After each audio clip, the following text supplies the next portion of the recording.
भारत के दौरे पर आए नेपाल के वजीर-आजम पुष्प कमल दहल प्रचंड आज मध्य प्रदेश के दौरे पर उज्जैन के आलमी शोहरत याफ्ता महाकालेश्वर मंदिर में करेंगे पूजा।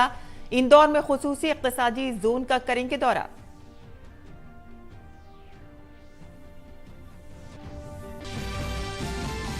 महाराष्ट्र में आज मनाई जा रही है छत्रपति शिवाजी महाराज की ताजपोशी की 360वीं सालगिरह। वजीर आजम नरेंद्र मोदी वीडियो पैगाम के जरिए प्रोग्राम से करेंगे खिताब। प्रोग्राम में महाराष्ट्र के वजीर आला एकनाथ शिंदे और गोवा के वजीर आला प्रमोद सावंत समेत मुतअद्दिद मोअज़्ज़िज़ीन होंगे शरीक।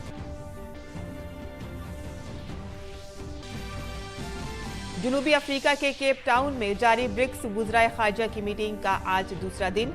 वज़ीर ख़ारिजा डॉक्टर एस जयशंकर आज भी मीटिंग में होंगे शामिल। डॉक्टर जयशंकर ने मीटिंग से अलग अपने रूसी हम मनसब सरगई लावरोव से की मुलाकात।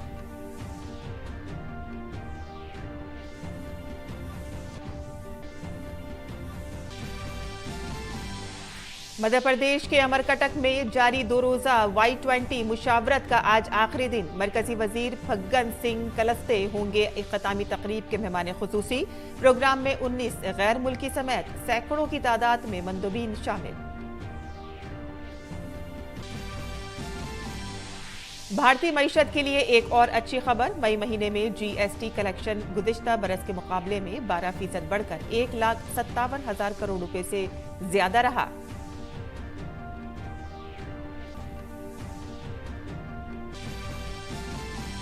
खेल की खबरों में भारतीय जूनियर मेंस हॉकी टीम ने रकम की तारीख चौथी बार जूनियर एशिया कप का खिताब किया अपने नाम। दिलचस्प फाइनल मुकाबले में पाकिस्तान को 2-1 से दी शिकस्त।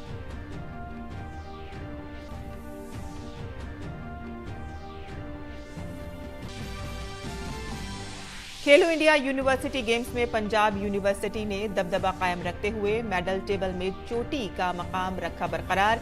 आज वेट लिफ्टिंग, मुक्केबाजी, बैडमिंटन, योगा और जूडो के मुकाबलों का होगा इनेकाद।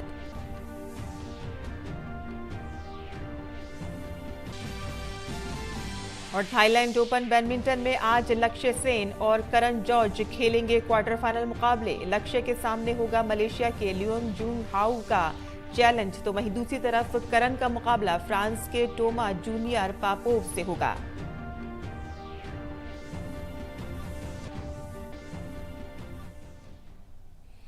आदाब नाज़रीन, खबरनामे में आपका इस्तकबाल है। मैं हूं साइमा खान। अब खबरें तफसील से।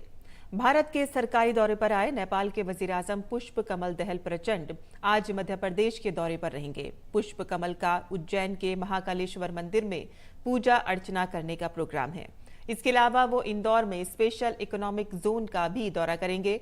मध्य प्रदेश के गवर्नर मंगू भाई पटेल पुष्प कमल दहल प्रचंड का इस्तकबाल करेंगे। और इससे कबल कल दहल ने नई दिल्ली के हैदराबाद हाउस में वजीर आजम नरेंद्र मोदी के साथ वफ्द सतह की 2 तरफा बातचीत की थी। दोनों ममालिक के दरमियान तिजारत और तवानाई समेत मुख्तलिफ शोबों में मजमूई तौर पर 7 मुआहदों पर दस्तखत हुए।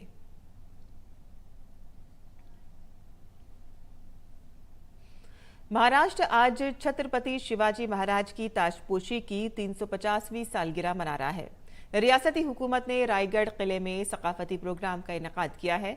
वजीर आजम नरेंद्र मोदी वीडियो पैगाम के जरिए प्रोग्राम से खिताब करेंगे। इस प्रोग्राम में महाराष्ट्र के वजीर आला एकनाथ शिंदे और गोवा के वजीर आला प्रमोद सावंत समेत कई मोअज़्ज़िज़ीन शिरकत करेंगे।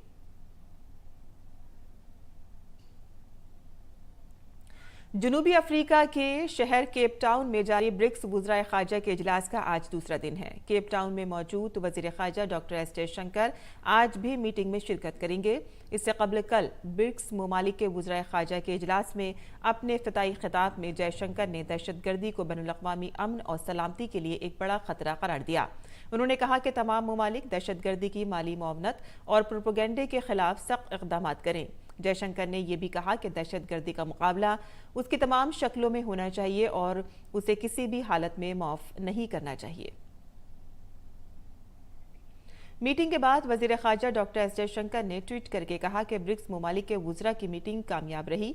वजीर ख़ारिजा ने अपने ट्वीट के साथ एक फ़ोटो भी शेयर किया। जयशंकर ने जनूबी अफ्रीका के वजीर ख़ारिजा नालंदी पेंडोर का मेज़बानी के लिए शुक्रिया भी अदा किया।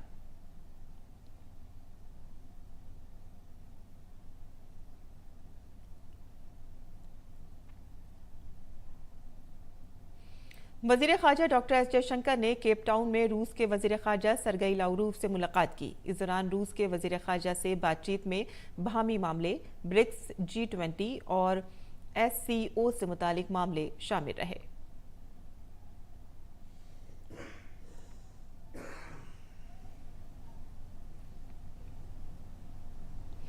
वजीर खारजा डॉक्टर एस जयशंकर ने कल केप टाउन में जनूबी अफ्रीका की वजीर खारजा नालेदी पेंडोर और सऊदी अरब के वजीर खारजा फैसल बिन फरहान के साथ मीटिंग की। मुलाकात के दौरान दोनों रहनुमाओं ने भारत और जनूबी अफ्रीका के दरमियान सिफारती ताल्लुकात की 30वीं सालगिरह को जोशो खरोश से मनाने पर इत्तेफाक किया। एक ट्वीट में डॉक्टर जयशंकर ने कहा कि मीटिंग में दोनों ममालिक के दरमियान स्ट्रेटेजिक शराकतदारी की पेशरफ्त का भी जायजा लिया गया। IBSA, ब्रिक्स, G20 और अक़वाम मुत्तहिदा जैसे बड़े बैनुल-अक़वामी फोरमों में भी ताउन पर तबादला ख्याल किया गया। इन फोरम्स पर दोनों ममालिक के दरमियान नज़दीकी ताउन की एक मजबूत रिवायत है। सऊदी अरब के वज़ीर ख़जाना के साथ आज की मुलाकात में दोनों रहनुमाओं ने स्ट्रेटेजिक पार्टनरशिप काउंसिल के जरिए दो तरफ़ा ताउन को आगे बढ़ाने और भारत व सऊदी अरब के दरमियान ताल्लुकात को मजबूत बनाने पर इत्तेफाक किया।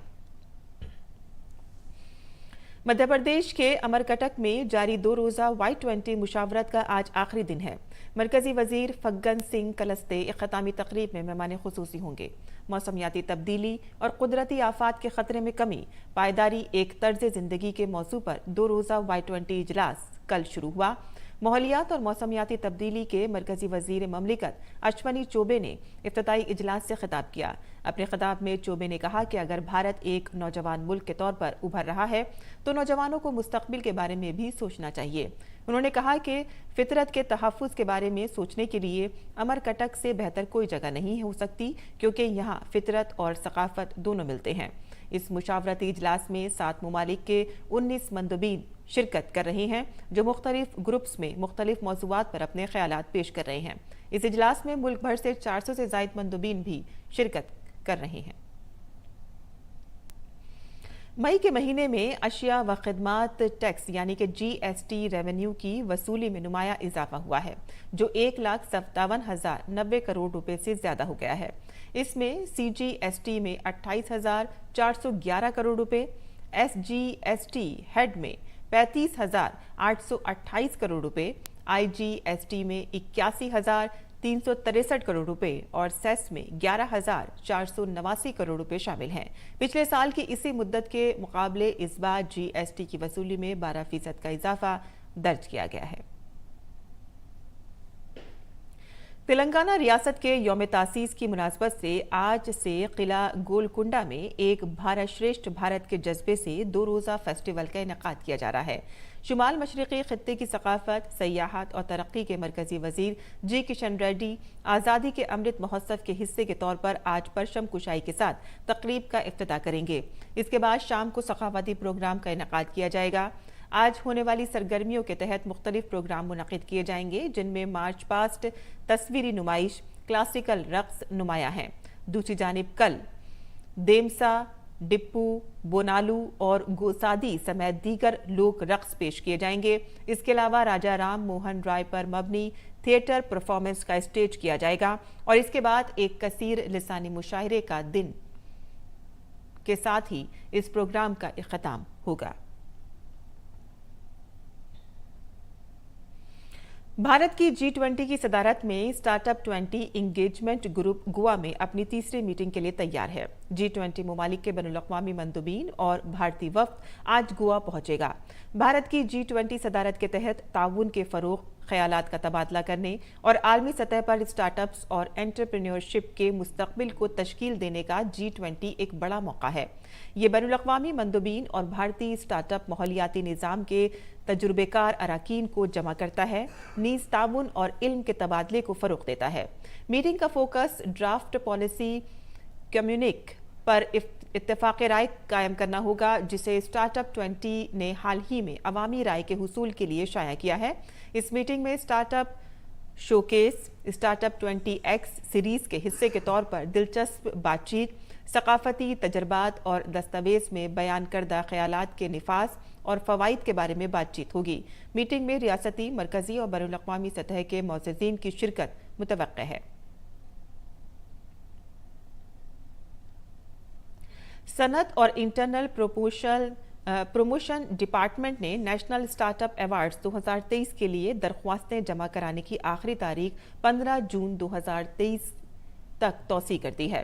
नेशनल स्टार्टअप अवार्ड्स 2023 की दरख्वास्त की आखिरी तारीख में तौसी ख्वाहिशमंद कारोबारियों को अपने इख्तराई हल और ठोस समाजी असरात को जाहिर करने के लिए इजाफी वक्त देगी। नेशनल स्टार्टअप अवार्ड 2023 मुल्क के कोने कोने से इख्तरात का मौका होगा। विजन इंडिया एट 2047 के नजरिए के साथ हम आहंग किया जाएगा, जो अहम मौज़ूआत पर अमृत काल के जज्बे से चलने वाली एक तरक्की याफ्ता मईशत में भारत की तब्दीली के रास्ते का खाका पेश करता है। DPIIT हर एक जुमरे में एक कामयाब स्टार्टअप को 10 लाख रुपए का नकद इनाम देगा। DPIIT ने 2020 में नेशनल स्टार्टअप अवार्ड्स NSA का आगाज किया था।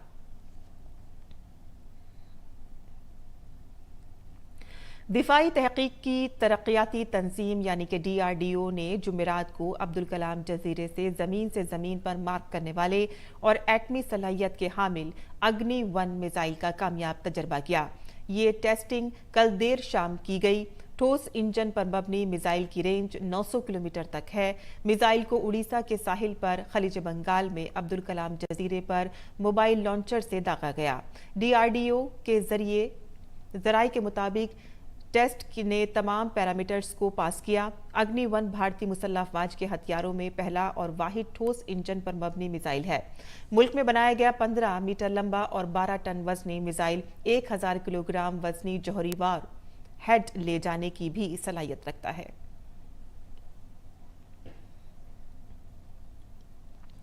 यूनियन पब्लिक सर्विस कमीशन ने इंफाल सेंटर के उन उम्मीदवारों को अपना इम्तिहान मरकज तब्दील करने का इख्तियार दिया है जो 2 जुलाई को होने वाले इन्फोर्समेंट अफसर, अकाउंट्स अफसर और प्रोविडेंट फंड असिस्टेंट कमिश्नर इम्तिहान 2023 में शिरकत कर रहे हैं।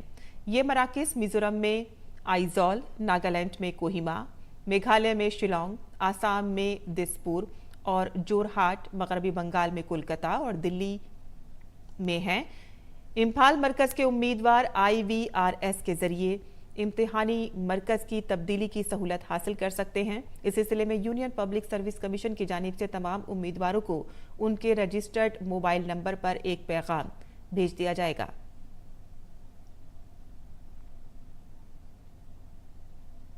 जम्मू कश्मीर के राजौरी सेक्टर के दस्सल जंगलियाती इलाके में दहशतगर्दों और सिक्योरिटी फोर्सेस के दरमियान तसादुम जारी है। जंगल के अंदर दोनों तरफ से फायरिंग शुरू हो गई है।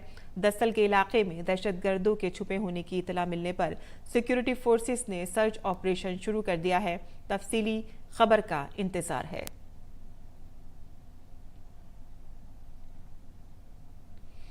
RSS के सरबराह मोहन भागवत ने कल नागपुर में संघ शिक्षा के 3रे साल के खितामी प्रोग्राम से खिताब किया। इस मौके पर उन्होंने कहा कि पूरा भारत हमारे मादर वतन है और इसी से सब जगह मेरी पहचान भी है। हमको लगता है कि पूरा भारत ये मेरी मातृभूमि है। उस मातृभूमि के भक्ति में हम समरस हो गए तो मेरी अलग पहचान चली जाएगी। किसको चाहिए अलग पहचान? है नहीं हमारी अलग पहचान। भारतवर्ष में ही हम सबकी विशिष्ट पहचानें सुरक्षित है। भारत के बाहर वहां की मूल पहचान से आप अगर अलग है तो आपका वहां सुख से रह पाना मुश्किल है। यह अनुभव है, वर्तमान भी है। पूरे दुनिया में इस्लाम का आक्रमण हुआ, स्पेन से मंगोलिया तक छा गया। धीरे धीरे कालक्रम में वहां के लोग जागे, उन्होंने आक्रमणकारियों को परास्त किया तो अपने कार्य क्षेत्र में इस्लाम सिकुड़ गया। इसको न पहचानते हुए और आपस के भेदों को ही बरकरार रखने वाली नीति चलाना, ऐसा करेंगे तो कैसा होगा? प्रधानमंत्री मुद्रा योजना पूरे मुल्क में नौजवानों के लिए खुद रोजगार का एक बड़ा जरिया बन रही है। इस स्कीम से फायदा उठाकर खुद के रोजगार कायम करने वाले नौजवान न सिर्फ खुद इन्हिसार बन रहे हैं बल्कि दूसरे लोगों को भी रोजगार फराहम कर रहे हैं। इस स्कीम के तहत बहुत कम शर्तों के साथ तकरीबन 10 लाख रुपए तक का कर्ज हासिल करके खुद का रोजगार शुरू किया जा सकता है। इस स्कीम का फायदा उठाते हुए हिमाचल प्रदेश के ऊना के रहने वाले जीवन सैनी ने भी खुद का रोजगार शुरू कर दिया है। देखते हैं ये रिपोर्ट। प्रधानमंत्री मुद्रा योजना नौजवानों के लिए एक नेमत साबित हो रही है। जहां नौजवानों को कोरोना काल में अपनी मुलाजमत से हाथ धोना पड़ा, तो वहीं मुद्रा योजना ने उन्हें खुद का रोजगार कायम करने में मदद फराहम की है। हिमाचल प्रदेश के ऊना के रहने वाले जीवन सैनी ने स्कीम के तहत 8,60,000 रुपए तक का कर्ज हासिल करने के बाद जिला हेडक्वार्टर में हिमाचल धाम के नाम से एक रेस्टोरेंट शुरू किया। जीवन सैनी ने बुनियादी तौर पर सिविल इंजीनियरिंग की डिग्री हासिल की है और वो खुद के रोजगार की तरफ कदम उठाना चाहते थे। ऐसी सूरत हाल में उन्होंने प्रधानमंत्री मुद्रा योजना का फायदा उठाते हुए हिमाचल के पकवान लोगों को परोसने का फैसला किया। उन्होंने दूसरों को, बिलखुसूस नौजवानों पर जोर दिया कि वो इस स्कीम से फायदा उठाकर खुद के रोजगार की सिमत में आगे बढ़ें। मुद्रा लोन वगैरह लेके अपना कर सकते हैं अच्छे से काम, कोई बहुत ज़्यादा फॉर्मेलिटी भी नहीं है इसमें। बस ये है कि काम का बंदे को पता होना चाहिए कुछ। अब ये है कि काम भी अच्छा चल रहा है यहाँ पे, और ये है कि और बंदों को भी रोजगार मिल रहा है साथ। ऊना में स्टेट बैंक ऑफ इंडिया के फील्ड ऑफिसर मोहित भाटिया ने कहा है कि प्रधानमंत्री मुद्रा योजना बेरोजगार नौजवानों के लिए अपना खुद का रोजगार कायम करने में मददगार साबित हुई है। उन्होंने कहा कि इस स्कीम से फायदा उठाने के ख्वाहिशमंद नौजवान भी इस सिलसिले में बैंक से मालूमात हासिल कर सकते हैं। प्रधानमंत्री मुद्रा योजना बड़ी ही अच्छी योजना है, जिसमें बेरोजगार लोग 10 लाख तक लोन ले सकते हैं। उसमें किसी भी तरह की कोलेट्रल देने की ज़रूरत नहीं पड़ती, और सरकार ने ये योजना शुरू करके एक बड़ा अच्छा अवसर दिया है उन बेरोजगार लोगों के लिए जो सेल्फ एम्प्लॉयड बन सकते हैं। इसमें बड़ी ही कम फॉर्मेलिटी पे 10 लाख तक लोन दिया जा सकता है और अपनी मर्जी का कार्य शुरू किया जा सकता है। मजमूई तौर पर प्रधानमंत्री मुद्रा योजना बेरोजगार नौजवानों के ख्वाबों को पूरा करने में कारगर साबित हुई है। ऊना से अमित शर्मा की रिपोर्ट, उर्दू खबरें। और नाज़रीन, अब पेश है दिल्ली से शाया उर्दू अखबारात का मुख्तसर जायजा।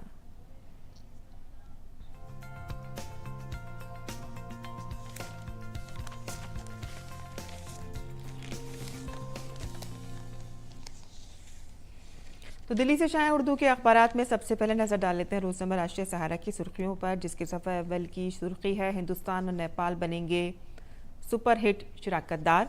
दोनों ममालिक के दरमियान ट्रांजिट मुआहदे समेत 7 मुआहदों पर दस्तखत हुए हैं। आगे की खबरें भी जान लेते हैं और बात करते हैं रोज़नामा इनकलाब के आलमी सफ़े की खबरों पर, जहां सूडान से खबर है। सूडान में जो है सूरत हाल बेहद तशवीशनाक है। यहाँ पर 16 लाख अफराद नकल मकानी करने के ऊपर मजबूर हो गए हैं। आगे बढ़ते हैं। लबनान में फ़िलिस्तीनियों के ठिकाने पर धमाका, 5 अफराद जा बहक। और खेल के सफ़े पर जो सुर्खी शाया हुई है वो भी आपको दिखा दें। जूनियर एशिया कप हॉकी की खबर है, जहां रिवायती हरीफ पाकिस्तान को शिकस्त देकर हिंदुस्तान मुसलसल दूसरी बार चैंपियन बना है।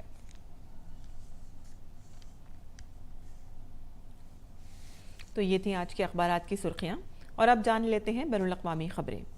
तुर्की में मुल्क के इलेक्शन कमीशन ने बाज़ाब्ता तौर पर रजब तैयब उर्दगान को सदारत इंतखाबात में 52.18% वोट के साथ फातेह करार दे दिया है।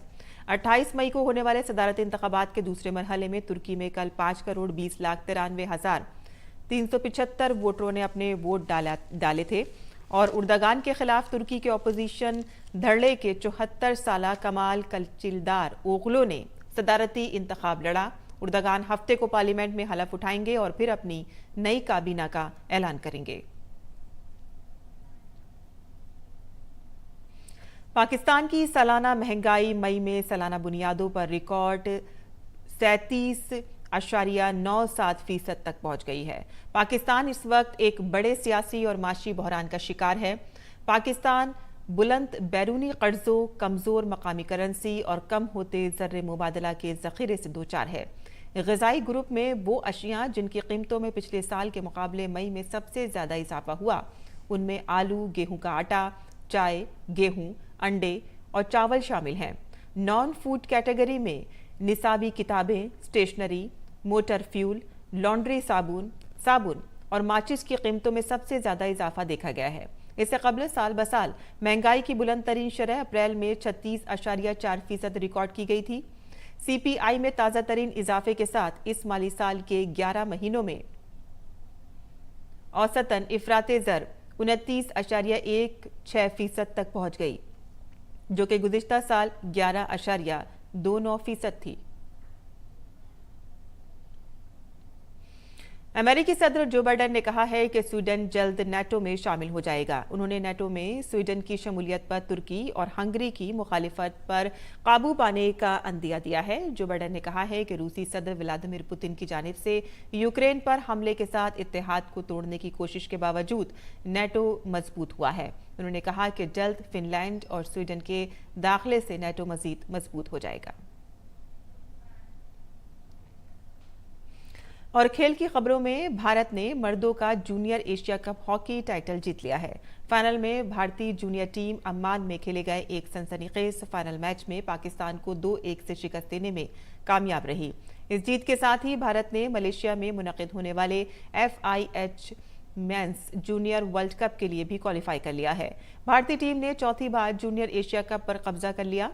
भारत की जानिब से अंगत बीर सिंह ने 13वें मिनट में और अरिजीत सिंह ने 20वें मिनट में गोल किया। दूसरी जानिब पाकिस्तान की जानिब से वाहिद गोल अब्दुल बशारत ने 37वें मिनट में किया और इससे कबल भारत ने 2004, 2008 और 2015 में जूनियर एशिया कप हॉकी का खिताब जीता था।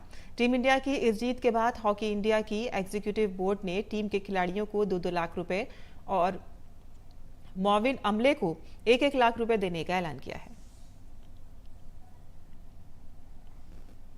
खेलो इंडिया यूनिवर्सिटी गेम्स में टॉप पोजीशन हासिल करने की जंग तेज हो गई है।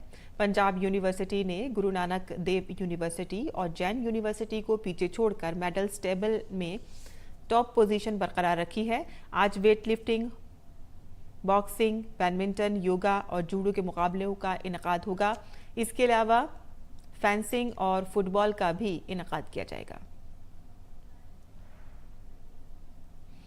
भारत के करण जॉर्ज ने थाईलैंड ओपन बैडमिंटन में मर्दों के सिंगल्स में अपनी शानदार कारकर्दगी जारी रखते हुए क्वार्टर फाइनल में दाखिला हासिल कर लिया है। आज क्वार्टर फाइनल में उनका मुकाबला फ्रांस के टोमा जूनियर पापोव से होगा। करण दूसरे राउंड में आलमी नंबर 26 चीन के वांग होंग यांग और 21-11, 21-9 से शिकस्त देकर आखिरी 8 में पहुंचे थे। मर्दों के सिंगल्स में नौजवान स्टार लक्ष्य सेन क्वार्टर फाइनल में दाखिल हो गए हैं। लक्ष्य का अगला मुकाबला आज मलेशिया के लियोंगजोन हाउस से होगा। इससे कबल उन्होंने चौथी सीड चीन के ली शी फेंग को आखिरी 16 के मैच में 21-17, 21-15 से शिकस्त दी थी। और अब जान लेते हैं मुल्क भर के मौसम का मिजाज।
और इसी के साथ ही हमारी पूरी टीम को दें इजाजत। आदाब।